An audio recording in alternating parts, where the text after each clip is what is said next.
महोदय, मैं अपने बोलने से पहले अपने दल के नेताओं को धन्यवाद देना चाहता हूं, आभार प्रकट करता हूं कि उन्होंने ये सामान्य चर्चा में, बजट के सामान्य चर्चा में मुझे बोलने का प्रथम अवसर दिया है। सहज से ही मैं गांव का किसान हूं, गांव में पैदा लिया, गांव में पला, गांव में बढ़ा।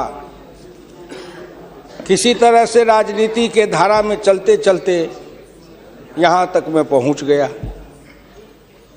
लेकिन जब कभी मैं खड़ा होता हूँ तो मेरी नज़र वहीं रहती है। चौधरी चरण सिंह जब भारत के प्रधानमंत्री बने तब भी उन्होंने मुझे एक बार कहा था कि हुकुमचंद, भारत का प्रधानमंत्री हूँ, लेकिन दिन में एक बार मेरी नज़र अपने गांव में चली जाती है। वही कच्ची दीवार, फूस का छप्पर, वही कच्चा कुआं, वही गाय, वही भैंस, वही बकरी, वही ज्वार, वही बाजरा। तो जो जहाँ से पैदा लेके आता है, जिस संस्कार में पलता है, आप तो संस्कृत के भी विद्वान हैं अध्यक्ष जी, मनुष्य सब कुछ भूल जाएगा, लेकिन जिस संस्कार में पला है या बढ़ा है वो कभी भूल नहीं सकता है। तो मैं तो उसी संस्कार में पला हूँ, बढ़ा हूँ। मैंने गोबर देखा, मैंने बकरी की गिनती की, मैंने भैंस की गिनती की। अब संजोग से लोकसभा में आया हूँ तो वो आंकड़े की गिनती करनी पड़ती है। Fiscal deficit, revenue deficit. अब मेरे जैसा आदमी उसमें उलझ जाता है कि बकरी गिनूं कि भैंस गिनूं कि डिफिसिट गिनूं।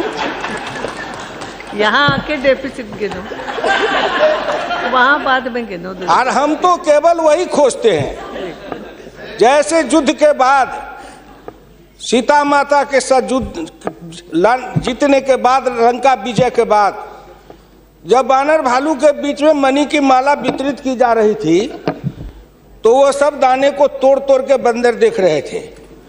सब हंस पड़े बड़े लोग कि आखिर बंदर बंदर तो है, ये माले क्यों तोड़ रहा है। पूछा कि तुम इस दाने को क्यों तोड़ रहे हो? तो कहा मैं इस हर दाने में सीताराम की मूर्ति देखना चाहता हूँ, और जिस दाने में सीताराम की मूर्ति नहीं हो मेरे लिए निरर्थक है। तो मैं तो बजट के हर पन्ना को पढ़ता हूँ तो देखता हूँ इसमें किसान कहाँ है, इसमें मजदूर कहाँ है, इसमें गांव कहाँ है, इसमें हमारे गाय भैंस के चारा दाना का कुछ है कि नहीं है, इसमें मेरे गांव की जो गरीब औरतें हैं जो खेत में काम करती हैं, पसीना बहाती हैं, मिट्टी पानी में सड़ती हैं, उनके शरीर से बदबू निकलता है। जीवन में कभी एक बार भी उनको लक्स और कौन रेक्सोना साबुन, कौन ये लिपस्टिक पाउडर, ये छूने का, देखने का अवसर नहीं मिलता है। क्या उसकी दुनिया को इन्होंने देखा था? मैं उन्हीं से पूछना चाहता हूं। अब तो बड़ी बड़ी बात करते हो, आगे दिन पीछे गए, गुरु से किया न है तब पछतावा होत क्या, चिड़िया चुग गई खेत। जिस समय गांव को देखना था, किसान को देखना था, मजदूर को देखना था, गरीब को देखना था, पिछड़ा को देखना था, दलित को देखना था, गांव की सड़कों को देखना था, गलियों को देखना था, कुआं को देखना था, आपने देखा क्या? आप तो देखते रहे कहीं। ये दो हिंदुस्तान, एक हिंदुस्तान में दो हिंदुस्तान आपने बनाया। एक है भारत, एक है India, that is called Hindustan. आपने बनाया ना। मैं आज भी कहता हूं, अगर मेरे गांव के किसी को उठावे, आंख में पट्टी बांध दे, हिंदुस्तान के कहीं भी, उड़ीसा हो, बंगाल हो, कहीं हो, किसान को लावे, गांव में आंख पर पट्टी बांध दे और एक बार इंडिया गेट पर उसकी आंख को खोल दे, उसको लगेगा कि हम स्वर्ग में चले आए, कि बैकुंठ में चले आए, कि इंद्रपुरी चले आए। इतना का अंतर है। मैं 1977 में एमएलए बन के आया, इंडिया गेट के किनारे पैदल टहल रहा था, एक बड़ी गाड़ी में एक बड़ा कुत्ता जा रहा था, वो अपने मुंह को निकाल के जी लपलपाते जा रहा था।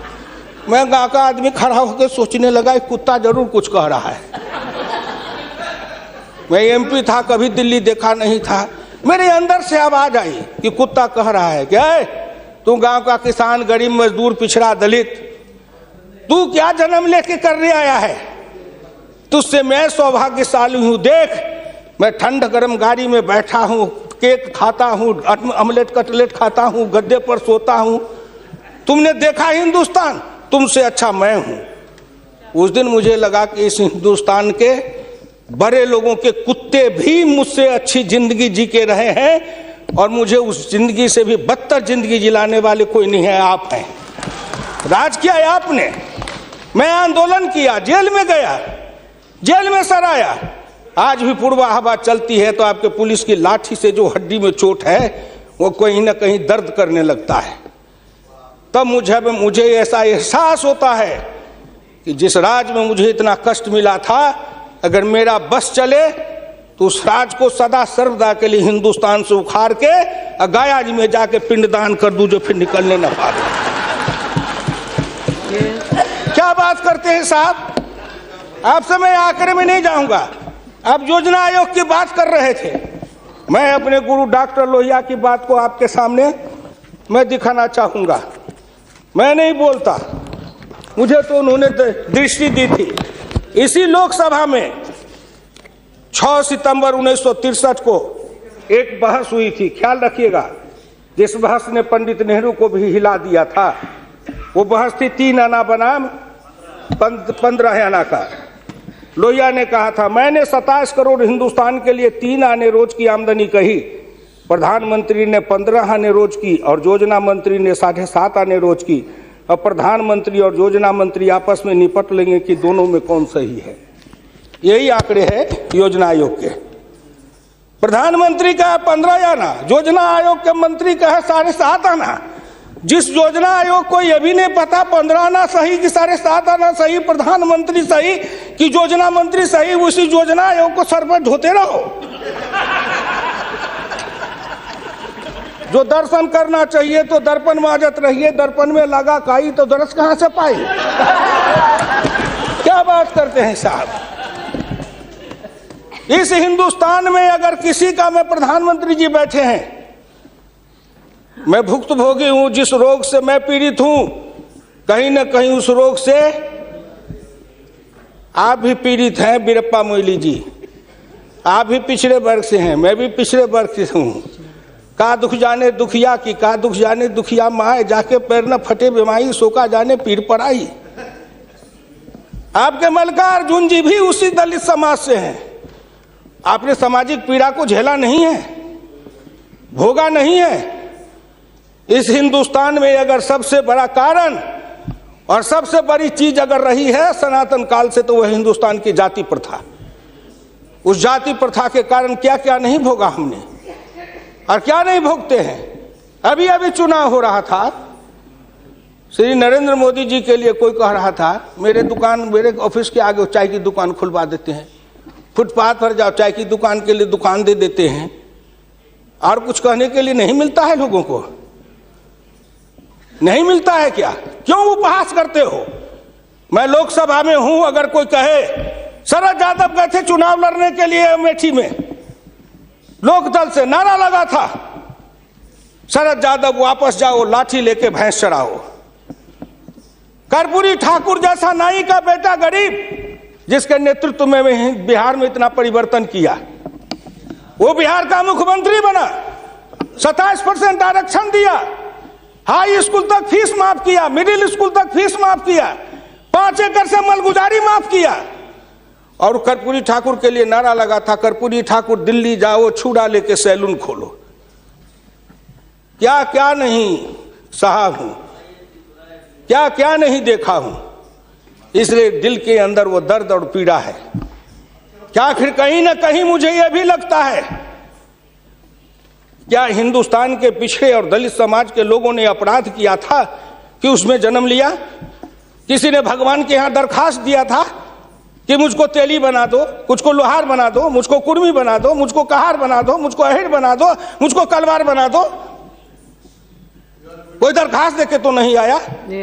आज वित्त मंत्री जी को धन्यवाद देगा, प्रधानमंत्री को, कि उन्होंने बजट में कुछ ऐसी योजनाएं बनाई है जिससे हिंदुस्तान के जाति प्रथा के बंधन को ढीला करने का अवसर मिलेगा। जब उनकी आर्थिक चेतना बढ़ेगी, आर्थिक विकास होगा कब? जब गांव में पैसा जाएगा तब, गरीब के हाथ में रोजगार जाएगा तब, उनकी आर्थिक उन्नति होगी तब कहीं जाके उनके जीवन में विकास होगा। आपने सोचा कि गांव का विकास कैसे होगा? क्या प्रधानमंत्री ग्रामीण सिंचाई योजना कोई मामूली है? खर्च पर पाबंदी लगाते हुए डॉक्टर लोहिया ने इसी लोकसभा में बहस करते हुए पंडित नेहरू से कहा था, मैं कुछ नहीं चाहता, एक काम कर दो, सारे लोगों के, बड़े लोगों के खर्च पर सीमा लगा दो, आय पर, आमदनी पर नहीं, खर्च पर सीमा लगाओ, इससे अधिक खर्च नहीं करेगा, और उससे जो पैसा बने उसके एक सिंचाई योजना बनाओ और 20 साल का बॉन्ड बनाओ। मैं कुछ नहीं कहता, केवल हिंदुस्तान के हर खेत में पानी पहुंचा दो, हिंदुस्तान की तरक्की हो जाएगी। डॉक्टर लोहिया इसी सदन में कहे थे। वो तो अग्रवाल थे, बनिया थे, उनको क्या जरूरी थी इस बात को बोलने का? लेकिन मैं कहता हूं कि हिंदुस्तान के गरीब, निर्धन, निर्बल और पिछड़ों का इस युग में अगर एकमात्र राजनीतिक मसीहा पैदा कोई लिया तो डॉक्टर राम मनोहर लोहिया थे, जिन्होंने जगाया, नेतृत्व को पैदा किया गांव के गली से। इसलिए मैं आपसे विनम्र प्रार्थना करना चाहता हूं कि अगर प्रधानमंत्री ग्रामीण सिंचाई योजना से हर खेत को पानी, हर हाथ को काम, दीनदयाल उपाध्याय जी ने कहा, डॉक्टर लोहिया ने कहा, 1 बीघा खेत और 1 गाय, अपनी खेती अपनी राय। हम तो ये लड़ते आ रहे हैं और आज वो सपना साकार हो रहा है। इसलिए मैं आपसे विनम्र प्रार्थना करना चाहूंगा कि सवाल है दृष्टि का, दिशा का और संकल्प का। आपकी दृष्टि कुछ और थी, अब दृष्टि बदली है। हिंदुस्तान के गांव के गरीब पिछड़े दलितों ने मिलकर कन्याकुमारी से कश्मीर तक, कामरूप से द्वारका धाम तक, इस आसान मान के साथ आपके शब्दों में, जिनको आप अपने ऑफिस के आगे चाय की दुकान खुलवा रहे थे, वो चाय की बेचने वाला, रेल के फुटपाथ पर पानी पिलाने वाला गरीब निर्धन, जिनकी मां मजदूरनी का काम करती थी, ऐसे के बेटा को भारत का प्रधानमंत्री की कुर्सी पर बैठाया कि नरेंद्र मोदी आएगा, भारत का प्रधानमंत्री बन जाएगा, गांव गरीब किसान मजदूर के भाग्य चमक जाएगा। उन्होंने इसलिए इस सपना को देखा है। प्लीज वो हो जाएगा क्या? ये 9 महीना में हो जाएगा। आप नेता बोलते थे, मैं सुन रहा था, मुलायम सिंह आदरणीय बोल रहे थे, मेरे साथी हैं, वर्षों तक समाजवादी आंदोलन में लड़े, कि 9 महीना में तो बच्चा पैदा हो जाता है। मैंने कहा कितनी वैज्ञानिक बात कर रहे हैं, ये तो वैज्ञानिकता है, प्रकृति का नियम है, 9 महीना में बच्चा पैदा होता है। लेकिन जो बच्चा पैदा होता है, क्या वो बच्चा 9 महीना में फिर बच्चा पैदा कर देगा क्या?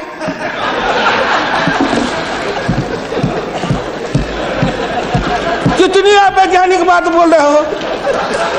इस सरकार का 9 महीना हुआ, 10 महीना हुआ, सरकार पैदा हुई, अब क्या सोचते हो? आप क्या सोचते हो? इसलिए आपसे मेरी विनम्र प्रार्थना है कि संभलो, अभी भी आप संभलिए, प्लीज अभी आप संभालिए। आप बजट को क्या समझते हो? आप बसीर रहिए। मैं वीरप्पा मोइली साहब नहीं हूँ। वीरप्पा मोइली साहब आंकड़े बता रहे थे, मैं उन आंकड़ों का जवाब दे रहा हूँ कि आपने इतने दिन ये आंकड़े अब हमको पढ़ा रहे हैं। आपने क्या आंकड़े पढ़े थे? आपने आंकड़े पढ़े? 1951 में किसान थे 71.9%, 211 आपका राज, घट के हो गए 45.10 पॉइंट, 26.08 पॉइंट, किसान गायब हो गए। कहाँ गायब हो गए? कहीं नहीं गायब हुए। खेतिहर मजदूर थे 28.1 पॉइंट, और वो घट करके हो गए 17.5, वो बढ़ गए 26.08। अध्यक्ष महोदय, जितना किसान गमा उतना खेतिहर मजदूर बनाया। ये आंकड़े नहीं है क्या? ये सच है कि नहीं? तो आप बजट बनाते रहो। बड़े बड़े अर्थशास्त्री आए, एक विद्वान आए अर्थशास्त्र के, कहां से? वो हार्वर्ड वाले। हमको कहा हार्वर्ड, हमने कहा देश को कर देगा हार्वर्ड। ये हर्बट वाला हर्बर करेगा। हिंदुस्तानी अर्थशास्त्री चाहिए अरुण जेटली के जैसे। और ये कहां गए बोलिए? अगर ये चौधरी चरण सिंह हिंदुस्तान के जितने कृषि अर्थ ग्रामीण अर्थशास्त्री हुए, जेसी कुमारप्पा से लेकर चौधरी चरण सिंह तक, सबने एक ही बात कहा, खेती पर से जो जो भार घटेगा त्यों तो गांव की उन्नति होगी, किसान खुशहाल होगा। खेती पर से भार को कम करो। आपने कम किया, लेकिन हमको बनाया क्या? ऑफिसर बनाते, नौकरी देते, उद्योग लगाते, हाथ में काम देते, साइकिल देते, मोटरसाइकिल पर चढ़वाते, तब न समझते। हम किसान थे, हमको मजदूर बना दिया, झुग्गी झोपड़ी में डाल दिया, गंदी जिंदगी, कीड़े की जिंदगी जीने के लिए हमको रख दिया। जो गांव में बसने वाले थे वो 82.7 थे और घट के हो गए 68.08। 14% गांव के लोग गायब हो गए। कहां गायब हो गए? गायब होके कहां गए? आपके यहाँ दिल्ली में फुटपाथ पर सोते हैं, पेड़ के नीचे सोते हैं, पेड़ के नीचे जन्मते हैं, बलते हैं, बढ़ते हैं, पेड़ के नीचे शादी करते हैं, हनीमून मनाते हैं, वहीं फिर बच्चा पैदा करते हैं, फिर पेड़ के नीचे ही अपना परिवार बसाते हैं। हमारे बच्चे को लाया, हाथ में रिक्शा थमाया, ठेला थमाया, फुटपाथ पर काम करवाया, गरीबी से मजदूर किया, कुत्ते के जैसे जिंदगी जीने के हमको मजबूर कर दिया। और ऊपर से आप बताते हैं कि हम अब तुम्हारे लिए क्या दे दिया? फूड सिक्योरिटी दे दिया। फूड सिक्योरिटी, दाना उपजावे, धान उपजावे हम, गेहूं उपजावे हम, अनाज उपजावे हम, मेहनत करे हम, हमको बस समझते हैं आप भिखमंगा। फूड सिक्योरिटी, हर आदमी पर 1 किलो चावल और 3 किलो गेहूं देंगे। आप बड़े बड़े बड़े बजट वाले अर्थशास्त्री वाले हैं, महीना में 1 किलो चावल खा के रहो, एक आदमी 3 किलो गेहूं खा के रहो। ये गरीबी का उपहास है, हमारी निर्धनता और गरीबी का उपहास है। आओ आओ, 1 किलो चावल देते हैं, 1 महीना में खाओ। महीना में 26 रुपया, जिसकी रोज की आमदनी आप कहते हो गरीबी रेखा के नीचे है, और चावल गेहूं बांटेंगे 70% को। क्या आंकड़ा है आपका? यही बजट बनाते थे ना, मैं उसी को कहता हूं, यही आपका आंकड़ा।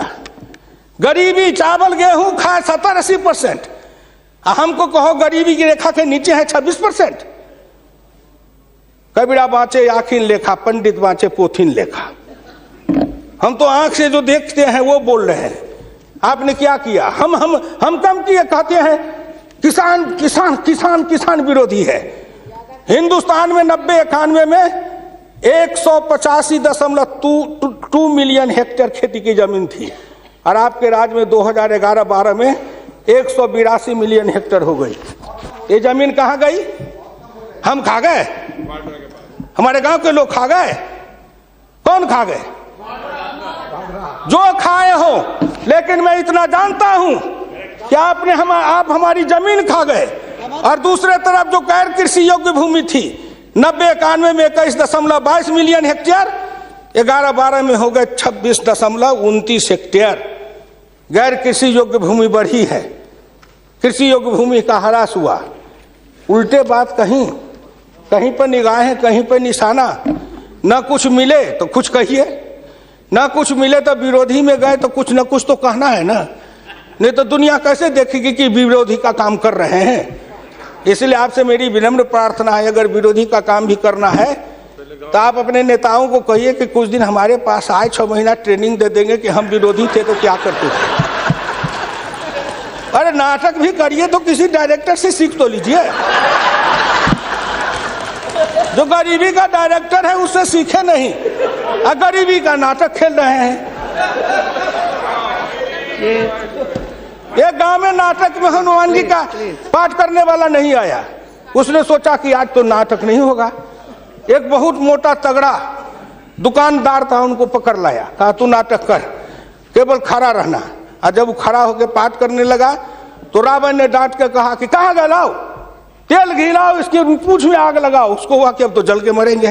तो कहा हजूर हम तो हनुमान जी नहीं है, हम तो बनिया है, अपनी दुकान चला रहे थे। वैसे ही आप नाटक करिएगा। इसलिए आपसे मेरी विनम्र प्रार्थना है, आपसे मेरी विनम्र प्रार्थना है कि इसको देखिए। दिशा, जब तक आपके पास में दृष्टि नहीं बनेगी, आपकी दिशा नहीं ठीक थी, आपकी दृष्टि नहीं ठीक थी, तो आप संकल्प क्या कर रहे थे?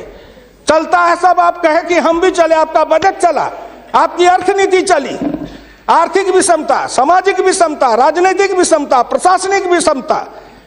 क्या मैं पूछता हूं कि आपके किसी बजट से इन विषमताओं को अंत करने के लिए कोई काम किया? नहीं किया। इसलिए हमारे गुरु डॉक्टर लोहिया कहते थे कि हिंदुस्तान में जब तक जाति प्रथा है और जब तक इस जाति प्रथा का रोग रहेगा, तब तक हिंदुस्तान का कल्याण नहीं होगा। भ्रष्टाचार के पीछे भी जाति प्रथा है। कोई माननीय प्रधानमंत्री बैठे हैं, हिंदुस्तान के अंदर किसी को अगर चाहेंगे कुछ कर दे, प्रधानमंत्री रहते हुए क्या है जो कर देंगे?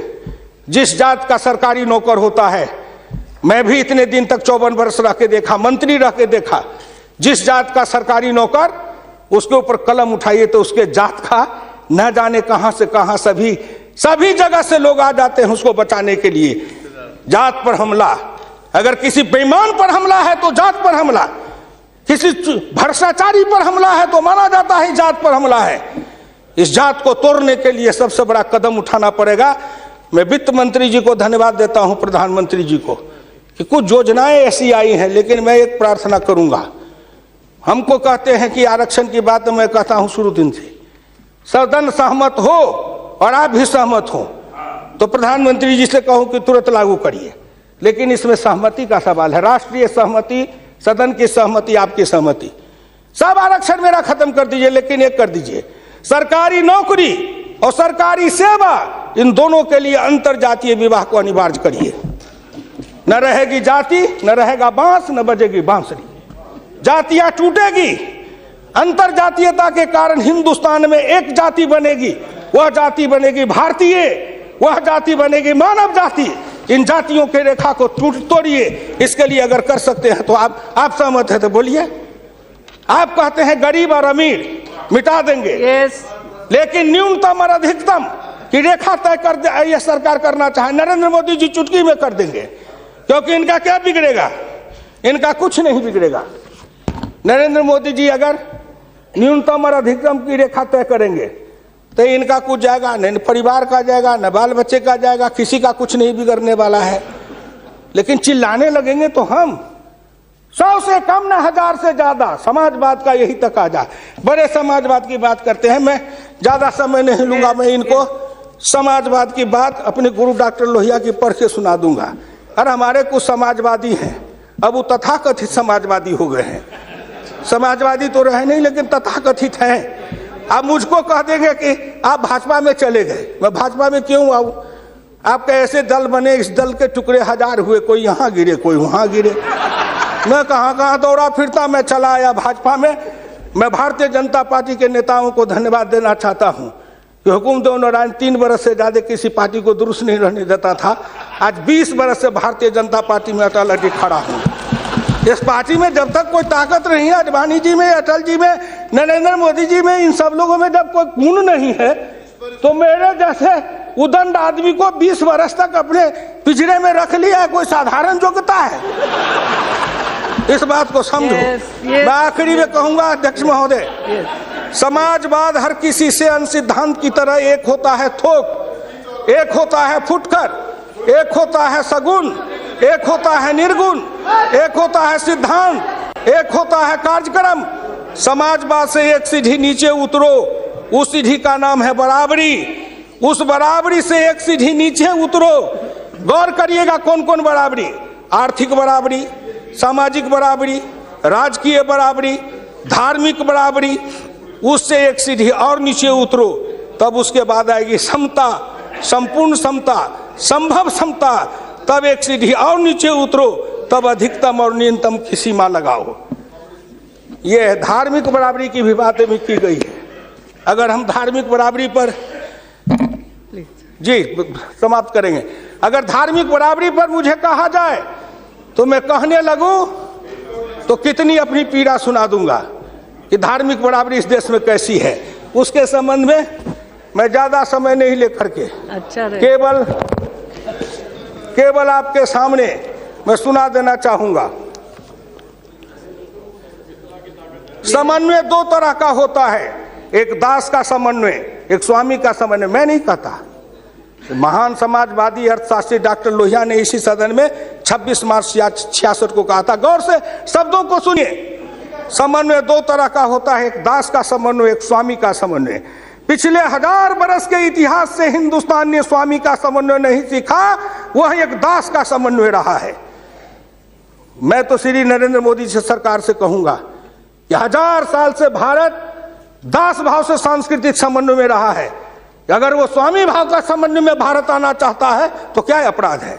इसलिए उन्होंने कहा इस संबंध में मैं खाली परदेशियों को ही दोष नहीं देता, उनके सबब से जितने भी इतिहासकार हैं वे सभी जहर में बिल्कुल घुल जाते हैं। आज भारत के 2 इतिहास के स्कूल हैं, एक डॉक्टर ताराचंद, एक डॉक्टर मजुमदार, एक और है जो दोनों के दोनों इसी समन्वय धारा के हैं, विविधता धारा के हैं। भारत क्या है उसको भूलकर भारत के जो विभिन्न अंग है उनकी तरफ निगाह चली जाती है। क्या बात करते हैं साहब। तो इससे मेरी विनम्र प्रार्थना है सदन से, अध्यक्ष महोदय, मैं हाथ जोड़ के प्रार्थना करता हूं सदन से भी, और इस लोकसभा के चैनल को हिंदुस्तान के करोड़ों लोग देख रहे हैं।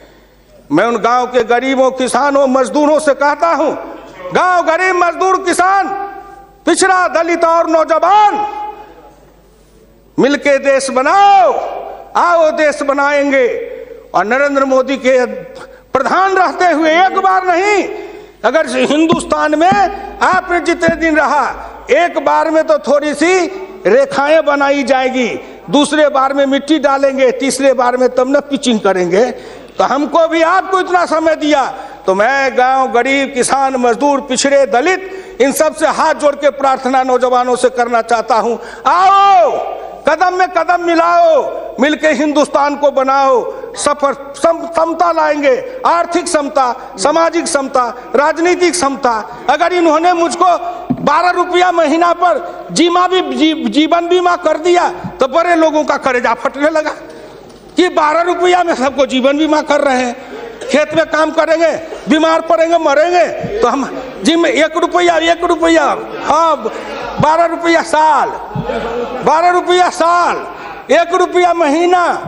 तंबाकू का गुटखा भी खाते हैं तो 3 रुपया में मिलता है, उससे भी सस्ता जीवन बीमा इस सरकार ने दे दिया गरीबों को।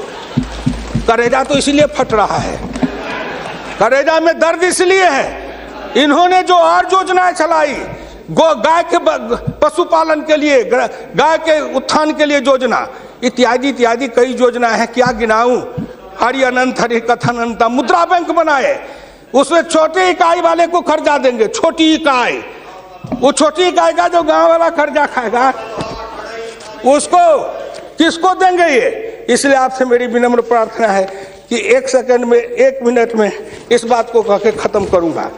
राष्ट्रीय नमूना सर्वे के मुताबिक देश में 5.70 करोड़ उद्यमी हैं, इनमें 11 लाख करोड़ रुपए की पूंजी लगी हुई है, इनसे 12 करोड़ लोगों को रोजगार मिल रहा है। लेकिन इस क्षेत्र के उद्यमियों को पूंजी में कर्ज का हिस्सा केवल 4% है, जबकि अनुमान के अनुसार बीते 22 वर्षों में बड़े उद्योग में 50 से 60 लाख करोड़ रुपए की पूंजी लगी हुई है, इनसे मात्र 22 लाख लोगों को रोजगार उपलब्ध है। ये छोटे उद्योग, बढ़ई को, लोहार को, कुम्हार को, हजाम को, ये जो छोटे छोटे, ये जाति छूटेगी इससे। जाति आधारित हिंदुस्तान में पेशा है और पेशा के आधार पर जाति बनाया गया। अब इन रोजगार के जरिए उनके हाथ को काम देंगे, उन छोटे उद्यमियों को रोजगार देंगे। इनके कलेजा में दर्द हो रहा है कि नरेंद्र मोदी आया है, मुद्रा बैंक बनाएगा, गांव के गरीबों के हाथ में रोजगार जाएगा। ये गरीब बनेंगे पहलवान, गरीब बनेंगे विद्वान, गरीब बनेंगे बुद्धिमान, गरीब के हाथ में दम ताकत आएगी तो आपके आगे शर्म गच्छामी नहीं होंगे, न फूड सिक्योरिटी खाएंगे, न मनरेगा खाएंगे। हम अपने पसीना और पुरुषार्थ से, अपनी कमाई से इस देश को बनाएंगे। हम आपके भिखमंगा बन के जिए हैं, अब हम स्वाभिमान के साथ जिंदा रहना चाहते हैं। इसलिए मैं भारत के प्रधानमंत्री और वित्त मंत्री को धन्यवाद देता हूं। बहुत बहुत धन्यवाद।